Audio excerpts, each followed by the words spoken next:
તો બોટાદમાં 7 ઇંચ વરસાદથી ઠેર ઠેર પાણી ભરાઈ ગયા છે। પાટીદાર રેસિડેન્સી સોસાયટીમાં પાણી ભરાયા છે। સોસાયટીમાં ઘરમાં પાણી ઘૂસતા લોકોને હાલાકી પડી।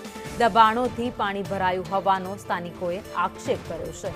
તો આ બોટાદના સોસાયટીના તમે દ્રશ્યો જોઈ રહ્યા છો, જ્યાં જાણે કે નદીઓ વહેતી હોય તેવા દ્રશ્યો જોવા મળી રહ્યા છે।